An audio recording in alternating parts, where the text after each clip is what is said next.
Welcome back to the channel, everyone. My name is Hart, and today I'll be breaking down this two-game NBA playoff slate we have here for DraftKings for Friday nights.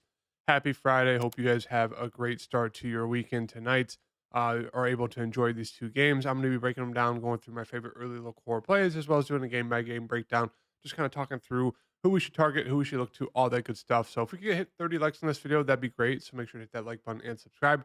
Check out my PrizePicks video, which will be coming out after this. We're on an 8-0 streak on those YouTube picks right there. So, yeah, it's been great overall on the PrizePicks. Let's continue that, and let's get a nice solid breakdown for tonight.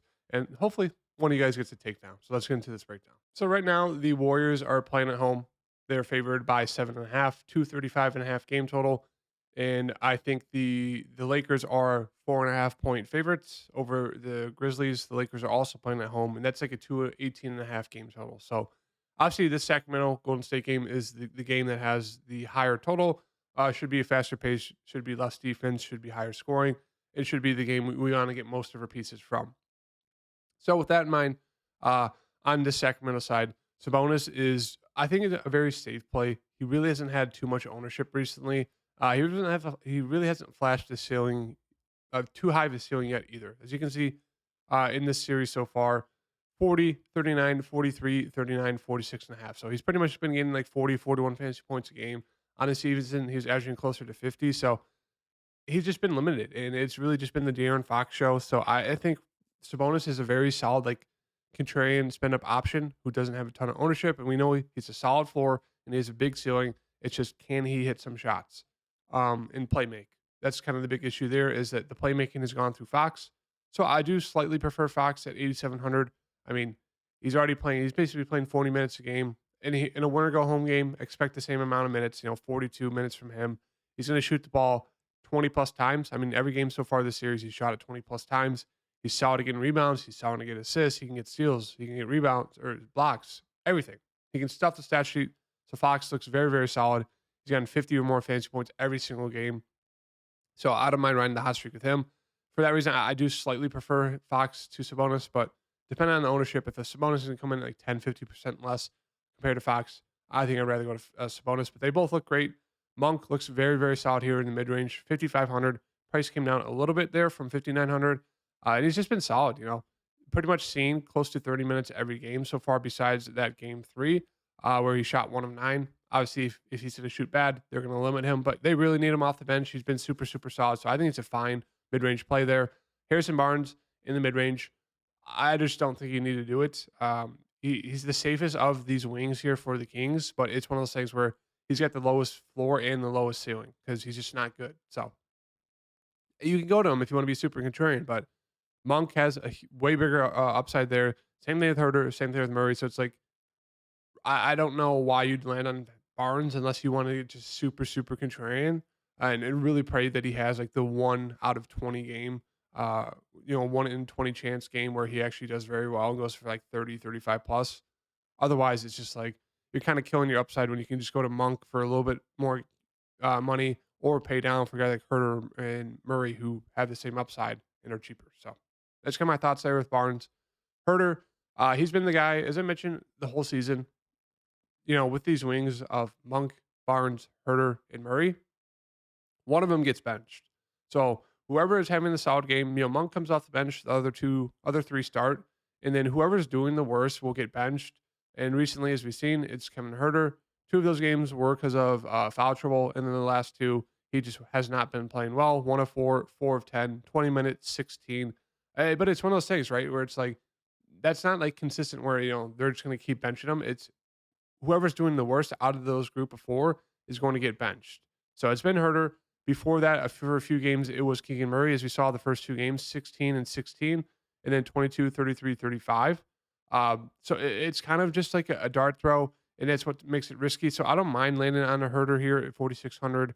If he's going to be super low owned, we know the upside with him. If he stays out of foul trouble and the minutes are there, he can go for 30 plus, even 40 plus. So I like him as a risky option for today at 4,600.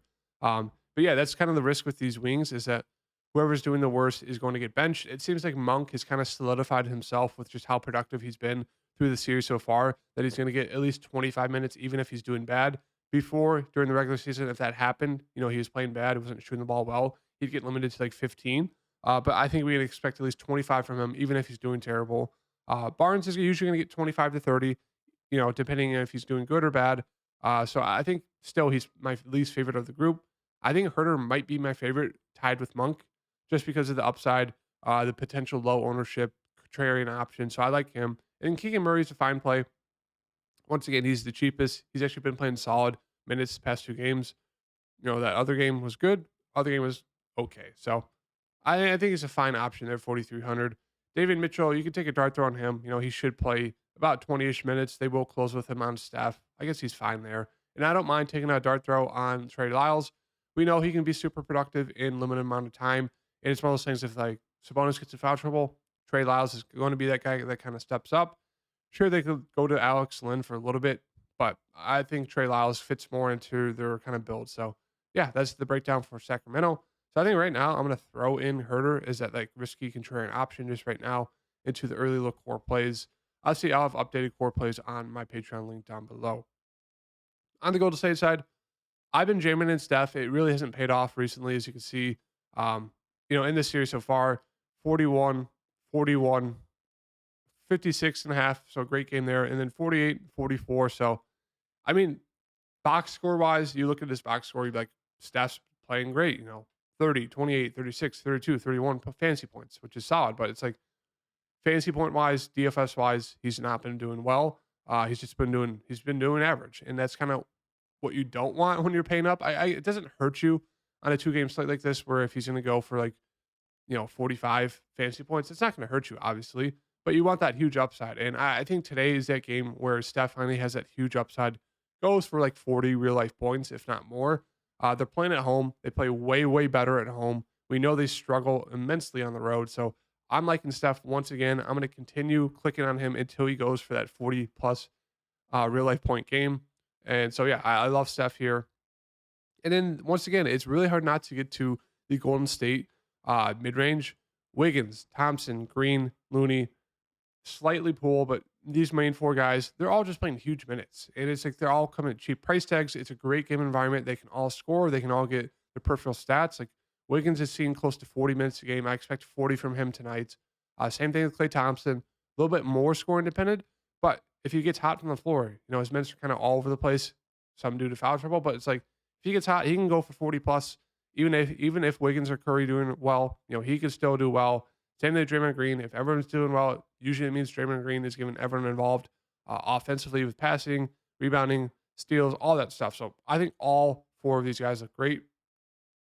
Looney, obviously the least, the worst one when it comes to offense, but he's been a monster on the board.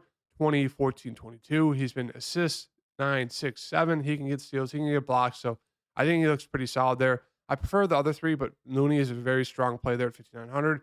And then Poole is more of like the contrarian play off the bench. He did start once again, but I don't know. We'll have to see if he starts. If he starts, I think he's a fine play. He can get hot, he can be extended, but I think he's just more of an okay option. Gary Payton, more of that risky dart throw option down there, 16 minutes. I should play about 15 to 20. DiVincenzo, kind of the same thing, kind of a risky play there. But yeah, it's really hard not to really like that mid range there for Golden State. But I also really, really like Steph. And then moving on to this Memphis and Lakers game here. For the Memphis side, Ja, Jackson, Bane, Tillman are pretty much the only people I've interested in. So Ja, obviously a great spin-up play. He's going to be playing probably 42 minutes tonight in a winner-go-home game. He's going to shoot the ball 20-plus times. So very, very solid spin-up option. Jaren Jackson Jr., his price came down, 7,700. He's been playing solid minutes. He's been staying out of foul trouble. Like now his fouls are slowly creeping up, 4, 4, and 5.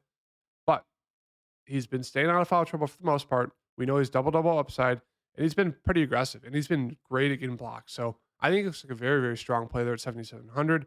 Bane's probably going to be super, super popular. People are going to box score watch, see these past 2 games where he shot 29 and 21 times. Went for 36 and 33. Playmaking 10 and 5. So I think it's a strong play. I do think the ownership will be elevated and inflated to the point where maybe he becomes a strong pivot. Like we could go to Golden State where they have Wiggins, Thompson, and Green, all for cheaper price tags and all for pretty much the same ceiling as a Bane. So keep that in mind there. Tillman's going to be another strong, chalky center option. He's the cheapest center who's getting a ton of minutes. But between him and Looney, I'd probably prefer Looney just because Looney's going to be playing maybe a little bit less minutes. Tillman can get extended. Um, he's a little bit better offensively, but Looney is better at rebounding, better getting assists. So I think it's just, whoever you prefer. If you wanted to get a piece from that game, I wouldn't mind going to Tillman. But yeah, I think I slightly prefer Looney, but Tillman's a strong option. And then sure, you can land on Dylan Brooks. I know he's super popular last slate. Not really sure why. The dude's god awful. Sure, he shot 3 of 15, but he's been getting in foul trouble. It's limiting his minutes. He's also just a terrible player. But it's one of those things. He comes at a price tag where it's like 4,800 for a guy that could play 30 minutes, could shoot it 10 to 15 times. It's like DFS wise, he's a fine play if you land on him. But once again, he's just god awful, so it's hard to roster him. But you got to think DFS wise, where DFS wise, he is a fine play. Um, Tyus Jones not getting enough minutes. Don't need to land there. And Luke Kennard, I don't mind taking a shot on him here. The minutes haven't been great the past two games.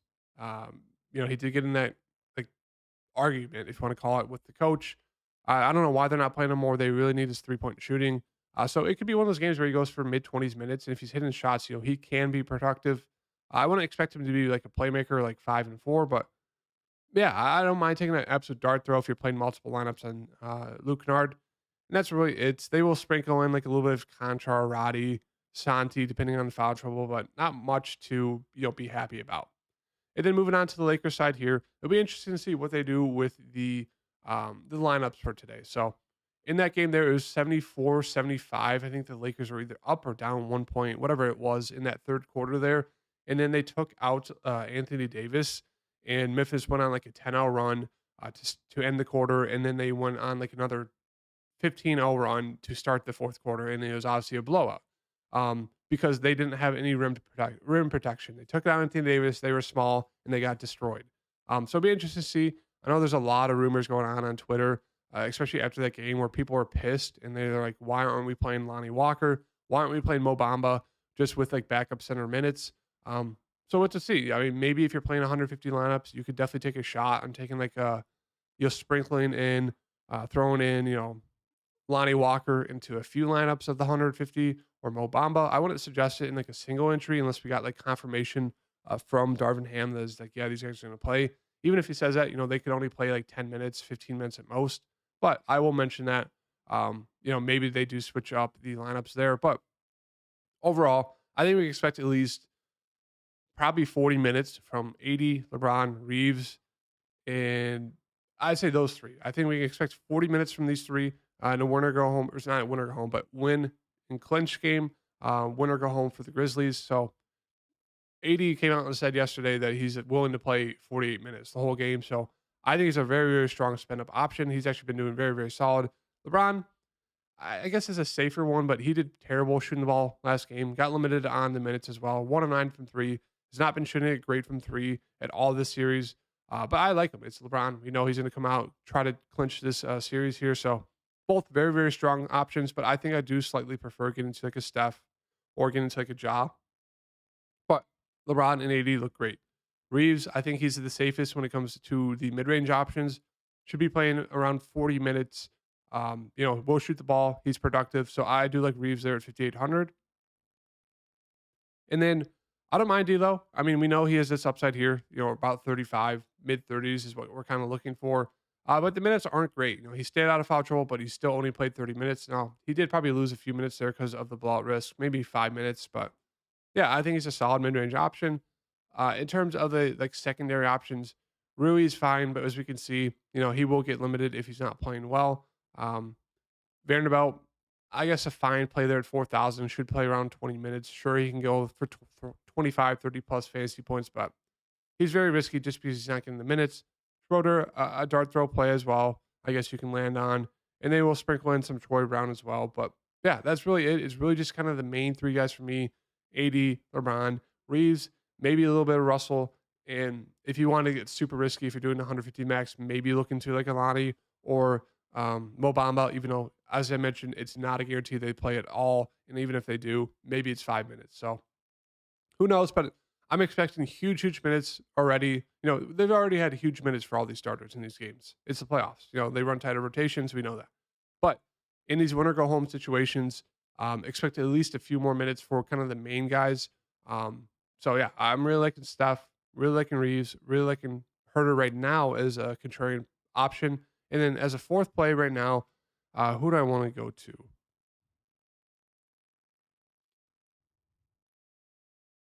I mean, it's really hard not locking in Fox there at 8,700 just with how productive he's been. But right now, I think, yeah, I'm going to land on Fox for right now. So right now, these are the four I'm really focusing on. As I mentioned, really, really like that mid range there for the Golden State Warriors. And that's kind of how I'm going to be attacking the slate. If I have any updates, uh, make sure to follow me on Twitter for that. I also have a more in depth breakdown on my Patreon link down below for tonight's games, just kind of with an updated core play and kind of a final look on the slate and how I'm going to be attacking it. So make sure to check out my PrizePicks video after this. Hit the like button